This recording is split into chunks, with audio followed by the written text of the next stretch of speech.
Allô Claire? Oui, bonsoir. Salut, c'est Thierry de Vivre Cru, ça va? Oui, ça va et toi? C'est bon comme horaire pour toi pour discuter? Oui, oui, c'est bon. Je vais juste essayer de monter un peu le son parce que je t'entends moyennement bien. D'accord, moi je t'entends très très bien. Je t'en avais parlé lors du mail, mais t'es ok qu'on enregistre cet échange? Oui, oui, il n'y a pas de souci. Oui, de toute façon tu me donnes toujours ton accord une fois qu'il est prêt à être diffusé, tu me donnes ton accord préalable de toute façon, hein. D'accord, il n'y a pas de Bon, écoute, dis-moi, donc pour repréciser un petit peu pour les gens qui vont découvrir cet enregistrement, on avait déjà discuté tous les deux il y a quoi, il y a 2, 3 semaines de ça, quelque chose comme ça. On avait parlé d'alimentation, bien sûr, et on avait parlé aussi de boulimie, en grande partie, puisque c'est quelque chose auquel tu es confronté toi aussi. oui. Et à l'époque... Même, Pardon? même si c'est pas vraiment de la boulimie, mais je trouve jamais le terme. Parce que la boulimie, c'est quand on se fait vomir et moi, je me fais pas vomir, donc c'est pas. D'accord, donc c'est plutôt de l'hyperphagie. Pardon? C'est plutôt ce qu'on appelle de l'hyperphagie.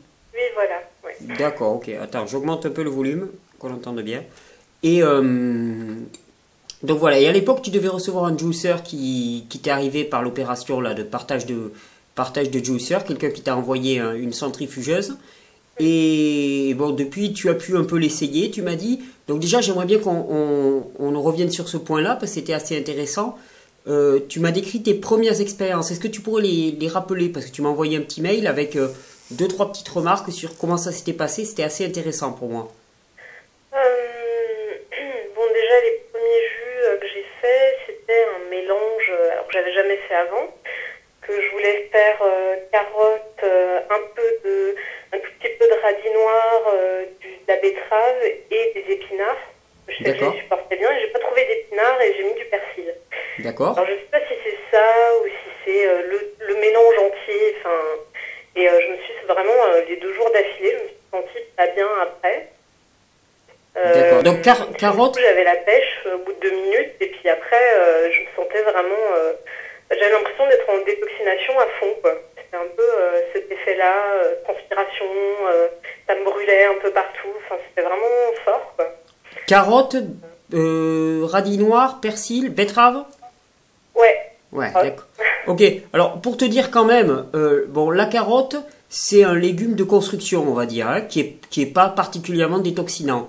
Par contre, les 3 autres, c'est à peu près parmi les légumes les plus puissants au niveau détoxination qu'on puisse connaître. D'accord? d'accord. Donc Tant mieux. tu t'es fait quand même ce qu'on appelle un cocktail Molotov, là, à l'époque des barricades, c'est comme ça qu'on appelait ça, c'est-à-dire un décapeur au Karcher pour le corps.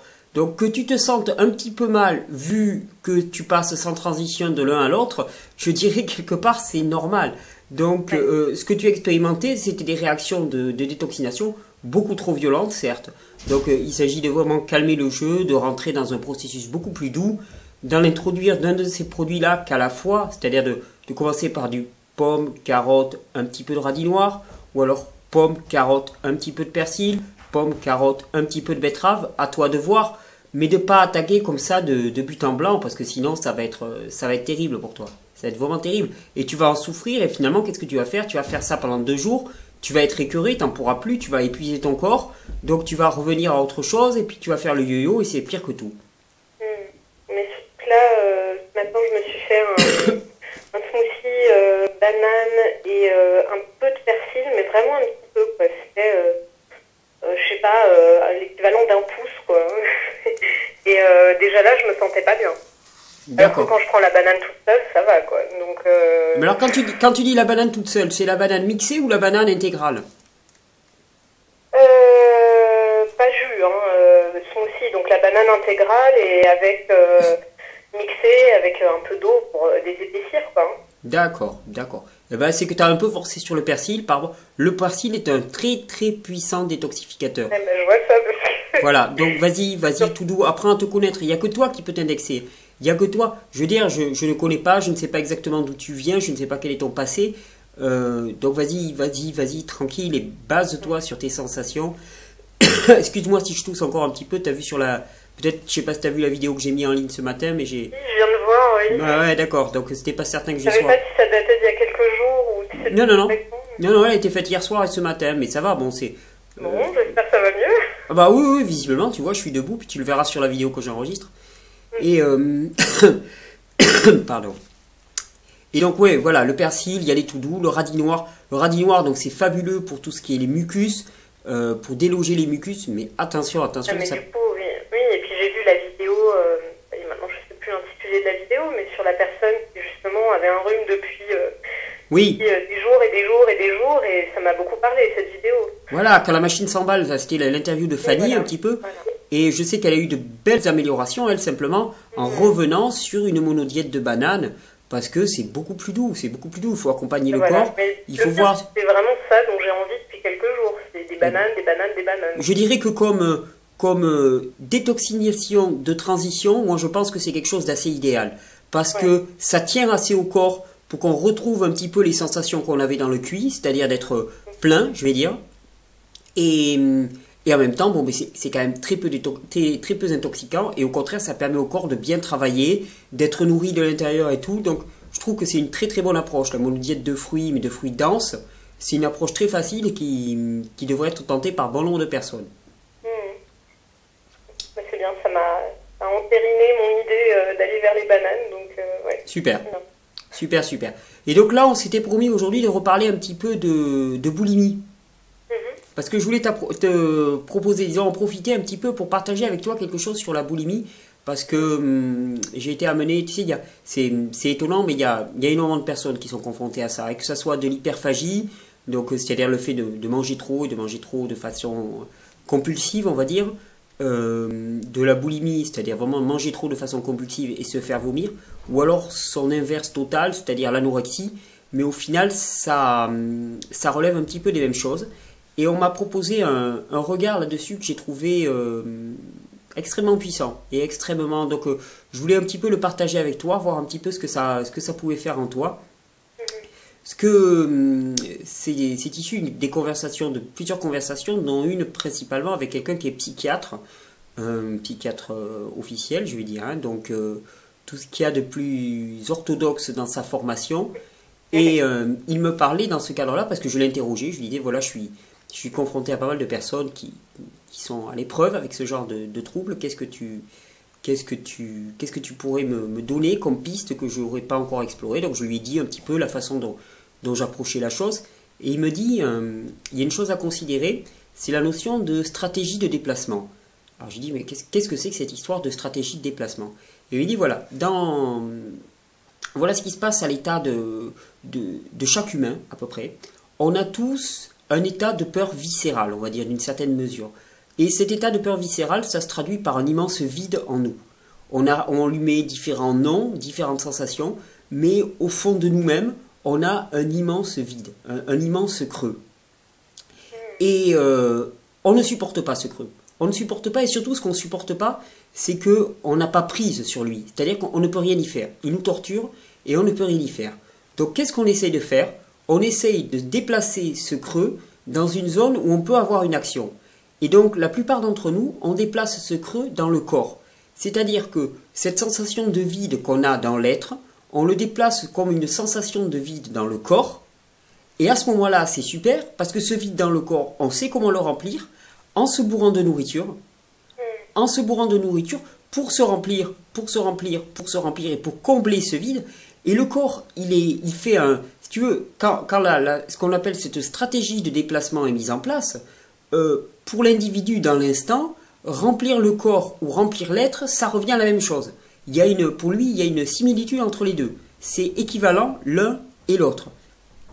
Donc tu vas voir l'hyperphagie, eh bien c'est de dire, bon mais ce vide que je sens dans mon être, c'est un vide dans mon corps, ça je peux le maîtriser. Autant le vide dans mon être, je ne peux pas le maîtriser, mais le vide dans mon corps, je le maîtrise totalement. Eh bien à ce moment-là, je le remplis, et c'est surtout la notion de c'est moi qui peux le remplir et résoudre ma propre douleur, et tu vas voir à quel point c'est important ensuite. Et dans la boulimie, alors c'est encore plus symbolique parce que c'est je me remplis, et après j'expulse ce vide, donc je le rejette. Donc là vraiment je suis mon maître absolu et je peux le rejeter totalement ce vide et je dirige exactement comme je veux. Je suis mon décideur, je suis celui qui ordonne tout au niveau de mon corps et surtout je contrôle. Et là-dedans il y a vraiment une notion de contrôle qui est évidente, qui paraît vraiment évidente. Et dans l'anorexie, ben, c'est un peu le pendant inverse, c'est on déplace le vide au niveau du corps, mais à ce moment-là, on se dit, ben, finalement, en affamant le corps au maximum, on l'épuise tellement qu'on ne ressent plus rien, et ce qui est le cas. Donc on essaie de sortir par le bas, on va dire, d'une certaine mesure, alors que dans les autres cas, on essaie de sortir par le haut en remplissant. Mais là, on essaie de sortir par le bas en creusant tout autour du vide. Comme quoi, il n'y a plus de vide après, puisqu'il n'y a que du vide tout autour. Tu vois ce que je veux dire?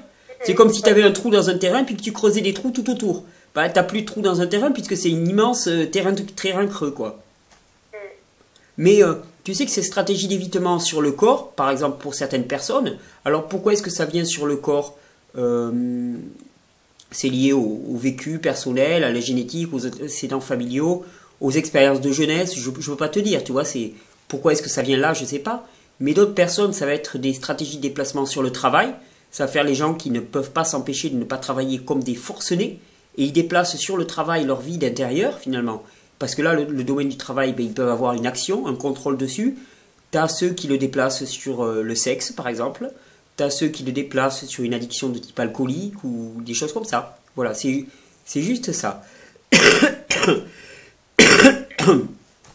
Et alors, quand on a constaté ça un petit peu, alors bon, la question que je lui pose, je lui dis, bon, voilà, ça me paraît très intéressant tout ça, mais alors, qu'est-ce qu'on peut y faire? Parce que c'est bien joli de décrire les choses en long et en large et en travers. L'important, c'est d'arriver à proposer quelque chose d'efficace pour aider les gens dans ce cas-là. Mais il m'a dit, la seule solution, en fait, c'est de commencer à accepter de ne pas avoir le contrôle. C'est-à-dire que dans la stratégie de déplacement, il y a la volonté donc de dire, je le déplace de l'être intérieur jusqu'au corps, de manière à pouvoir le contrôler. Et ce faisant, on voit que chaque coup, on le déplace, mais comme on n'y répond pas de la bonne manière, puisque c'est pas le bon problème, eh ben, ça revient sans cesse. Ça revient sans cesse, et on fait rebelote, que ça soit l'anorexie, l'hyperphagie, la boulimie, c'est toujours pareil. On se promet un jour que ça ne va plus revenir, et puis le lendemain, on retombe dans... Tu as dû le vivre, tu as dû le connaître, j'ai entendu énormément de témoignages, est-ce que c'est le cas? Oui. Ouais, voilà, c'est ça, Oui, c'est ça, c'est que je peux avoir toute la volonté du monde de ne pas retourner là-dedans, être écœuré, des fois même ne même pas avoir envie de ce que je vais manger. J'ai aucune envie de manger du gras, mais j'en ai besoin, je ressens le besoin de le faire, c'est impossible à réprimer, quoi. Voilà. Et là, la notion là qui est très très forte, c'est la notion de volonté. C'est-à-dire que malgré toute ta volonté, voilà, tu n'y arrives absolument pas. Et là, ça devient intéressant quand on commence à constater ça. C'est parce que malgré toute notre volonté, on ne peut rien y faire. Mais vraiment, j'en suis persuadé, totalement persuadé.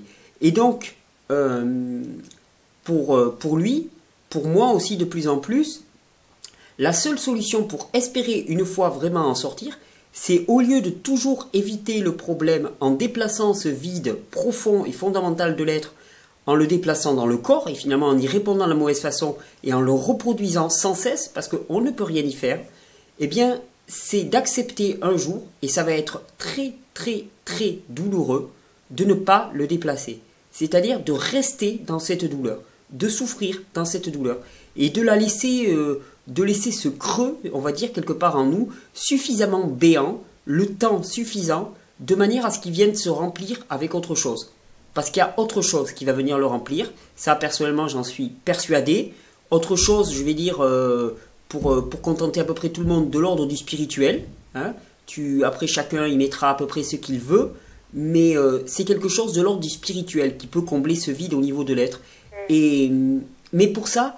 il faut accepter de rester dans l'inconfort pendant un certain temps et surtout il faut accepter de ne pas avoir la maîtrise et le contrôle de ce processus. C'est-à-dire qu'il faut accepter d'une certaine manière de traverser cette espèce de zone floue, froide, tu vois, un peu comme une zone frontière dans laquelle on est sorti de la stratégie de déplacement qui n'était pas une bonne réponse mais on avait l'impression que oui et de ne pas être encore dans la plénitude qu'on espère atteindre un jour. Eh bien, on est dans la zone entre deux, et là, c'est extrêmement inconfortable. Mais il n'y a peut-être que comme ça, en réellement regardant la chose pour ce qu'elle est. Alors bon, ça paraît des mots vides, mais je crois que ça peut être très très efficace. J'ai déjà partagé ça avec plusieurs personnes, et elles m'ont dit qu'à force d'y penser, ça travaillait en elle, quelle que soit on va dire ta spiritualité, je pense que chacun de nous a accès à une forme de prière, quelle qu'elle soit, tu la formules comme tu veux. Et pour moi, dans le fait de reconnaître que c'est pas par la volonté qu'on va y arriver, c'est pas par notre volonté, que c'est par l'appel à quelque chose d'autre qui vient au-delà de nous, je crois que c'est l'une des seules voies qu'on peut avoir pour remplir ce vide. C'est très intéressant. Oui, ça me parle énormément.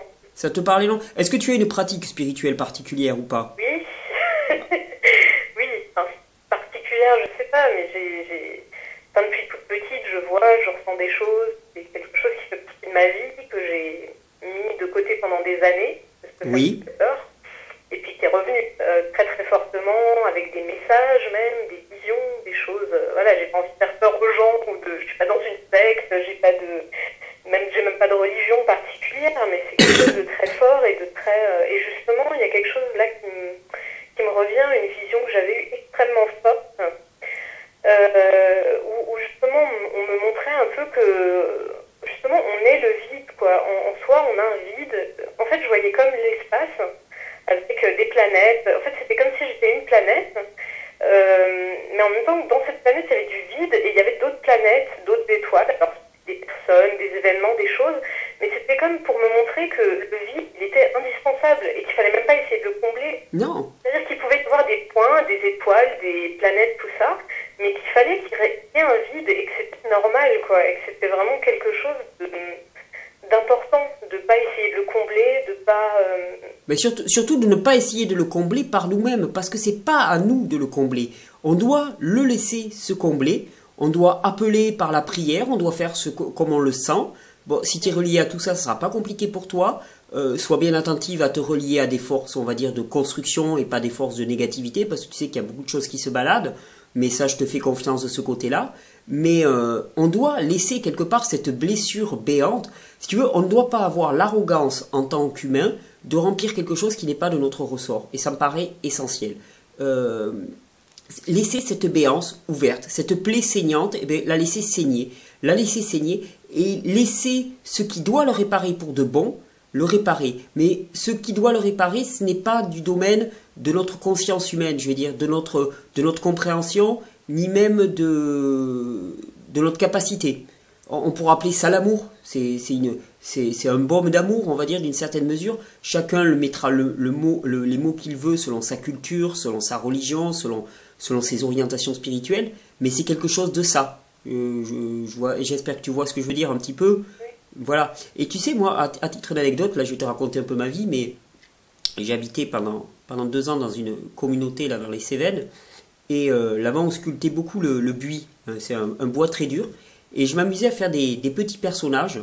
Et pour moi, c'était des petits hommes anges un petit peu. Et je ne savais pas trop pourquoi à l'époque. Je faisais toujours ces petits hommes anges. Donc ils étaient extrêmement polis dans le buis. Donc j'y mettais un temps fou. Et quand ils étaient finis, au niveau du cœur, je creusais. Tu vois, c'était des petits bonhommes qui devaient faire cette taille-là. Donc on va dire 7-8 cm de haut. Et au niveau du cœur, je creusais un trou un petit peu de la taille d'une pièce de 30 centimes d'euros, quelque chose comme ça. Tu vois, un trou qui ne le traversait pas, mais qui était un peu un creux à l'intérieur. Et je le remplissais avec de la peinture dorée. Et quand on me demandait à quoi ça correspondait, je disais, voilà, ça c'est la blessure qu'on transporte tous, et qu'on doit transporter sans la cacher, sans essayer de la refermer, pour qu'elle se remplisse d'or un jour. Pour qu'elle puisse se remplir d'or. Mais quelque part, tu vois, ce que je vois dans cet appel qui est la boulimie, l'hyperphagie, eh bien, ce sont des mauvaises réponses à un vrai problème de vide intérieur que nous avons tous, parce que quelque part, c'est peut-être la condition même de l'homme, ce vide intérieur. La condition même de l'homme, c'est de considérer ce vide intérieur, de considérer que ce n'est pas lui par sa volonté qui va le remplir, et de se laisser remplir par autre chose.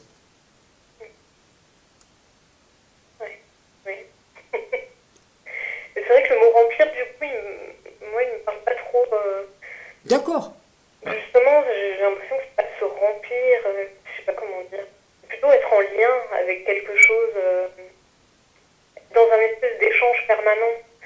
Moi, c'est une impression que j'ai, après c'est peut-être totalement faux, mais que finalement, quand on en arrive aussi à essayer de remplir un vide, comme tu disais, parce qu'il y a eu un peu des traumatismes, je pense souvent liés à des peurs, à des choses où on s'est senti agressé, et où finalement j'ai l'impression qu'on laisse plus passer non plus grand chose, de la relation aux autres, de l'énergie tout simplement, D'accord. d'une espèce de confiance aussi. C'est vrai que dans ce que tu disais, je me dis oui, ok, mais il y a un truc qui me dit oui, mais attends, le lâcher prise au secours, quoi, hein, parce que ça semble tellement lointain et tellement difficile. J'ai plus l'habitude, quoi, hein, du lâcher prise, c'est quelque chose. Mais tu sais qu'il n'y a rien à protéger en fait. Il n'y a vraiment rien à protéger. Tout ça, c'est des grosses illusions humaines. Oui, On croit qu'on peut cacher des choses aux autres. On croit que les autres ne perçoivent pas nos états intérieurs.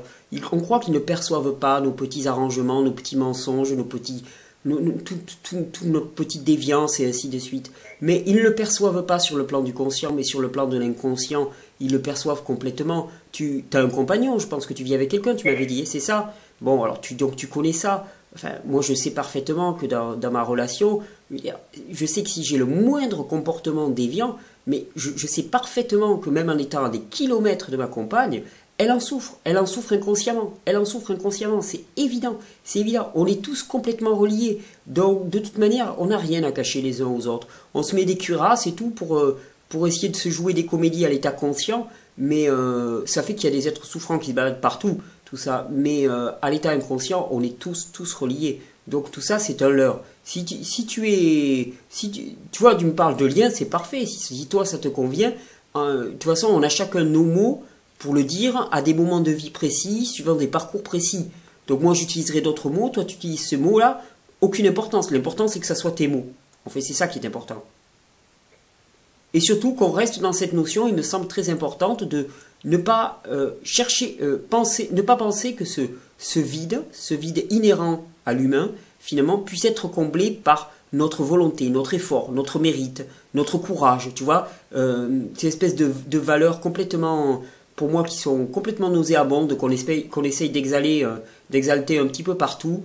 C'est des valeurs du mental, ça. C'est par ton mérite, par ton courage, tu gagneras, tu arriveras à ça. Oui, tu as eu de l'argent dans ta vie parce que tu as fait ça, tu as gagné ça et tout. Tout ça, pour moi, c'est du bidon. C'est du bidon total, c'est une folie complète.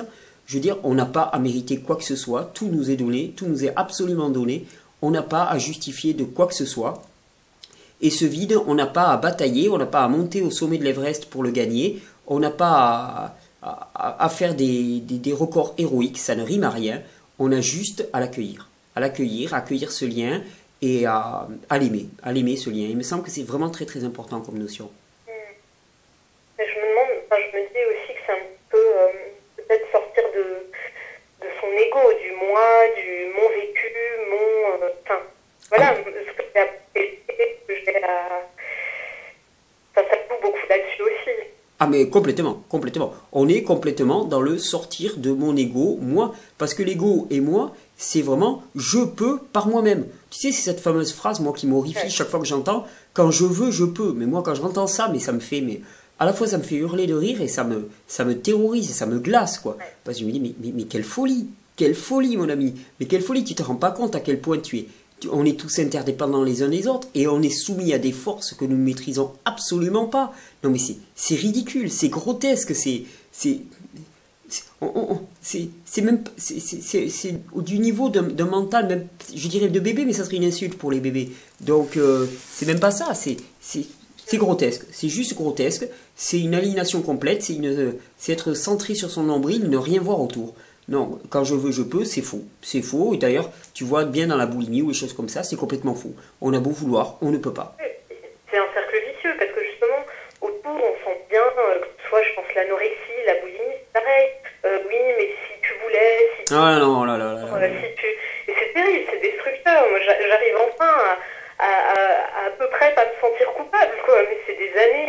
J'ai ma mère elle-même qui était boulimique, qui elle-même me culpabilisait. Bien sûr, parce qu'après, on intègre... Vraiment, et là aussi, c'est l'ego. C'est se dire, je ne suis pas capable, je ne suis qu'une merde, je ne suis pas... voilà, là aussi, c'est l'ego, c'est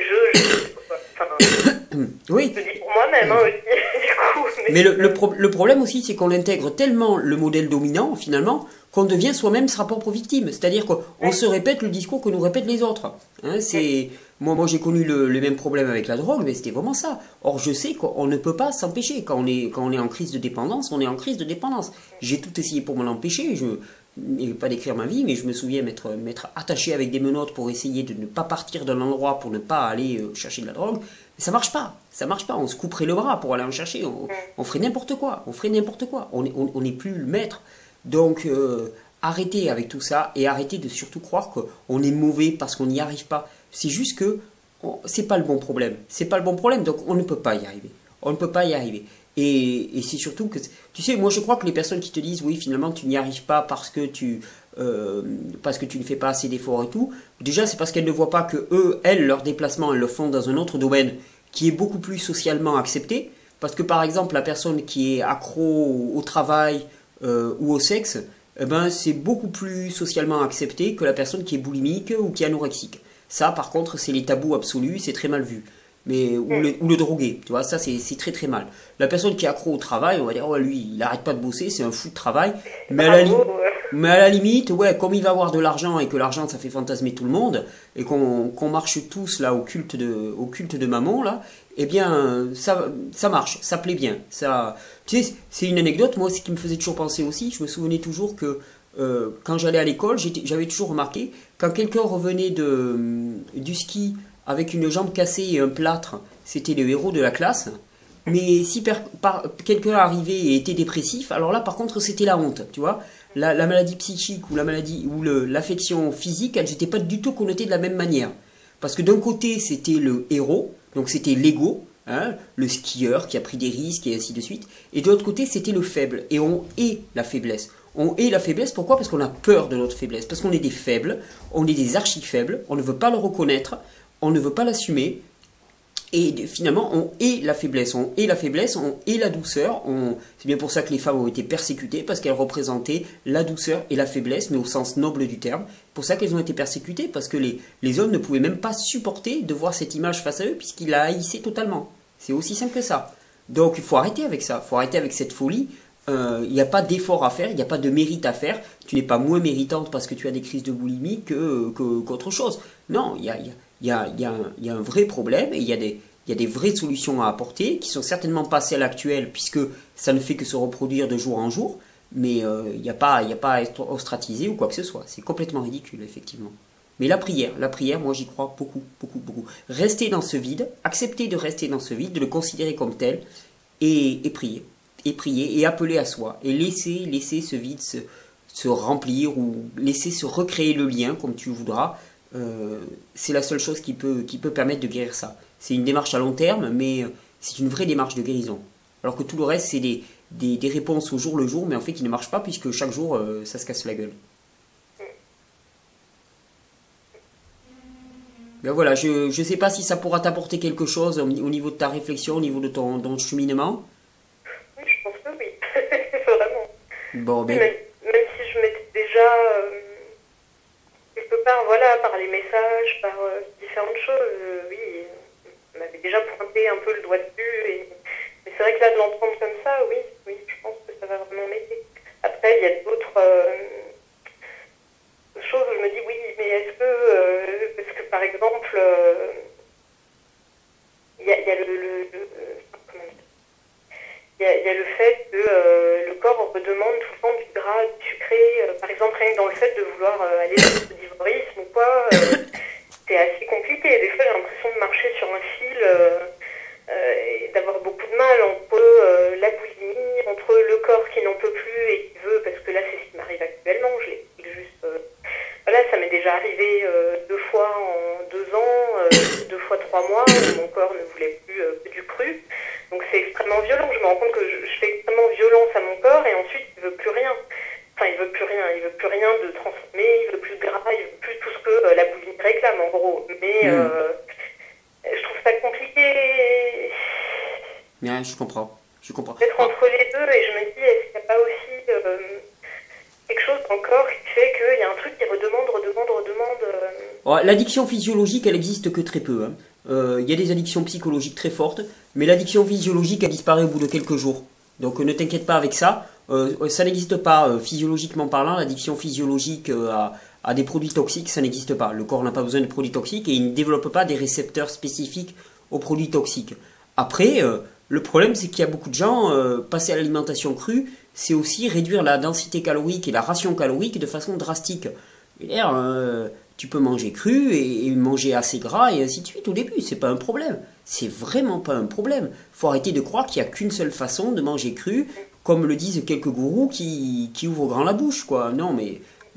C'est vrai que c'est très très intéressant ce que tu dis, parce que donc l'an dernier, quand je pu manger que cru, alors c'est vraiment que cru, et j'ai un petit appétit, et je pensais que je mangeais suffisamment.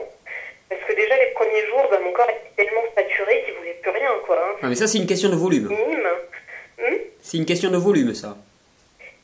Oui, voilà. Et genre, j'ai quand même fait 3-4 mois comme ça, et tout à coup, j'ai eu de nouveau des envies de... Alors que j'en avais plus aucune, j'avais des envies de cuit, de gras, et j'ai vu depuis tes vidéos, j'ai vu pas mal d'informations qui disent que justement, quand on mange cru, il faut un volume qui est haut, quoi.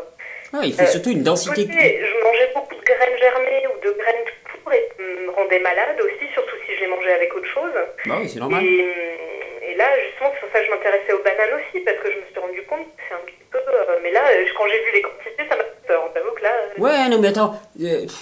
Après, t'as des gens qui ont des raisons diverses, sont très fiers de dire, moi, je mange 30, 40, 50 bananes par jour. Ok, bah, c'est leur truc. Faudrait voir ce qu'il y a derrière, faudrait voir les intérêts qu'il y a derrière, faudrait voir ce que ça reflète réellement de la personne, faudrait rencontrer la personne aussi pour en discuter, faudrait voir quel est son mode de vie. Moi, pour avoir rencontré une des personnes qui est vraiment à l'origine de cette histoire de 30 bananes par jour, je peux te dire qu'il y a quand même une addiction à l'activité sportive qui, pour moi, est là encore une stratégie de déplacement et qui ne reflète rien de bon quant à la, finalement, quant à l'équilibre psychologique global de la personne. Il y a quand même un problème là aussi. Comme on a tous des problèmes, je veux dire, cette personne n'est pas plus avancée qu'une autre, elle a juste déplacé dans un autre domaine. Et tu sais, je ne sais plus qui disait que finalement on construit des théories à l'image de nos troubles. C'est-à-dire que finalement Freud aurait construit la psychanalyse pour justifier ses propres troubles avec la sexualité oedipienne. Bon, ben, y en a qui construisent des sites internet juste pour justifier leurs troubles alimentaires et en faire un dogme et en faire un système. Je crois qu'il faut arrêter. Non, si il n'y a pas qu'une seule façon. Si tu as besoin de manger gras, ben tu manges gras. Si t'as besoin, et puis il faut voir ça sur une année, il faut voir ça sur plusieurs années. Je veux dire qu'en hiver, tu manges beaucoup plus gras. Moi, en hiver, je mange volontiers des avocats, des choses comme ça. Il n'y a aucun problème. Des avocats, des noix. Il y a des jours où je mange que quelques fruits acides et puis des produits gras. C'est tout, uniquement. Je veux dire. Et puis l'été, par contre... Ouais, et puis l'été, je vais manger énormément de fruits à queue. Et puis sur l'année, ça va s'équilibrer. Et je me prends pas la tête avec ça. Vraiment pas. J'essaie de rester indexé. Je veux dire, le corps, il est pas... Il marche pas à la calculette. Il faut arrêter avec ça. Hein. Il y a le corps, il y a les émotions. Et tout ça, ça ne marche pas à la calculette. Il faut vraiment être dans son ressenti. Vraiment très très fortement. Ouais. Et arrêter de se laisser impressionner par ces pseudo-gourous qui ont tous quelque chose à vendre. Hein. Ouais, c'est ce qui est assez terrible dans le crudivorisme, dans le reste aussi. Mais... oui, moi, je me souviens, je ne vais pas donner de nom, d'une personne extrêmement influente, avec beaucoup de gens qui regardent ses vidéos, qui suit le régime 80-10-10, donc beaucoup de bananes, voilà, et que j'ai trouvé extrêmement agressive dès que je voyais ses vidéos. Je me disais, oh mon Dieu, je veux pas devenir comme ça, au sport, vraiment dans un truc. Je me disais, mais est-ce que c'est ça, être bien avec toi-même? Non, mais je vois qu'il y a beaucoup de gens qui suivent ça et qui finalement se retrouvent complètement paumés. Parce qu'ils ont peur. Parce qu'ils ont peur, c'est juste ça. Malheureusement, juste ça. Ils ont expérimenté ça. Une fois de plus, ils se font balader à cause de leur peur. Et puis, j'espère que ça sera la dernière fois parce qu'ils en auront vraiment marre. Mais on croit se libérer, on se libère d'un maître et puis on retombe dans le joug d'un autre maître. Parce que finalement, il n'y a pas de réelle évolution. Ça se reproduit tant qu'on ne s'est pas réellement raffermi dans sa confiance et surtout dans le fait de savoir que c'est pas un maître humain qu'on va aller chercher, c'est quelque chose de plus grand que nous, c'est quelque chose de plus spirituel, puis c'est tout, c'est aussi simple que ça. Donc respecte tes besoins, si tu as besoin de gras, tu as besoin de gras, si tu as besoin de bananes, tu manges des bananes, te prends pas la tête avec ça. Déjà si tu manges cru, tu vas voir, ça va te faire beaucoup de bien, et c'est déjà bien. Les combinaisons alimentaires, essaie de les respecter plus ou moins, c'est déjà pas mal aussi. J'ai entendu pas d'huile ou de trucs comme ça avec les fruits ou avec les... ouais, voilà. Légumes avec plutôt, juste avec la salade, encore, Mais moi, c'est ce que j'avais réalisé l'an dernier, c'est que j'étais vraiment malade par certaines combinaisons, quoi. Hein. Voilà, ouais, Alors, il y avait plein de recettes de crues, alors hyper élaborées, avec 5 ingrédients différents, mais ça me rendait malade, quoi. Et je me disais, bon, ça doit être la détoxination. Puis, au bout d'un moment, je me dis, non, c'est pas possible. Au bout de 4 mois, je me suis, enfin, ça provoquait peut-être encore plus cette détoxination, mais je me rendais compte que c'était pas possible, c'était pas sain. Finalement, de mélanger des fruits, du gras, enfin, je sais pas comment dire, mais... Non, non, bien sûr, tu prends. Bah, se faire des boulettes de bananes avocat avec des raisins secs et trempés dans la poudre de noix de coco, ben c'est clairement aller passer un sale quart d'heure, voire une sale après-midi derrière ça, quoi. Après, c'est cru, mais je veux dire, c'est pire que tout. Il vaut mieux manger un plat cuit doux que de manger un truc pareil. Ça, c'est évident. C'est évident. Donc, il faut simplifier les choses. Enfin, je veux pas dire que c'est pas important, mais c'est pas si important que ça. Il faut avant tout retrouver de la paix, de la quiétude et surtout de la sûreté et de la confiance. Et la sûreté et la confiance, on la retrouve parce qu'on se bâtit un axe intérieur dans un lien à quelque chose qui est au-dessus de nous. On parle du terme de transcendance. Et pour moi, ce terme, il est très très fort. Transcendance, transcendance, transcendance. Aller chercher au-dessus. Ne pas aller chercher 2 mètres parmi les hommes, mais aller chercher plutôt un mètre au-dessus. Dans notre respiration, dans notre intuition, tu es bien en lien avec ça. Et c'est déjà une grande force, je pense. Très très grande force. Bon, écoute Claire, je crois qu'on va en rester là pour cette fois-ci. Et je te remercie déjà pour ce partage. Bah, merci à toi. Tiens, j'y pense là pour terminer là. Tu mettras le terme, je vais utiliser le terme de Dieu, mais tu pourras après toi mettre ce que tu veux.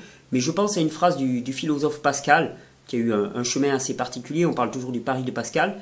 Et il avait une phrase qui m'a toujours interpellé, mais que je comprends de mieux en mieux. Il disait: l'homme a un creux en lui en forme de Dieu.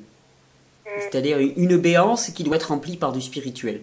Donc je crois que ça pourrait être un petit peu aussi le fil conducteur de notre échange. Oui, je suis d'accord. Ça me parle. Chouette. Bon, écoute, tu vas y aller cool sur les jus quand même. Tu ne nous fais pas des mélanges trop détonnants.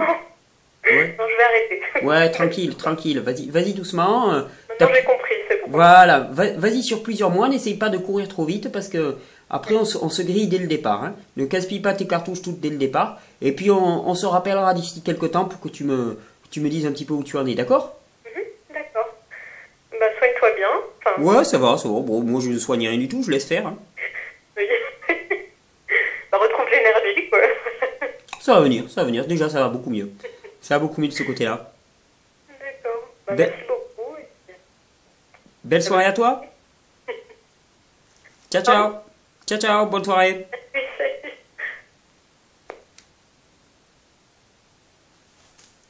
Merci pour votre écoute. Merci de vous abonner à ces vidéos. J'espère que tu auras eu assez de lumière pour faire cette vidéo. Je sais pas trop, je suis un peu en contre-jour. On verra bien.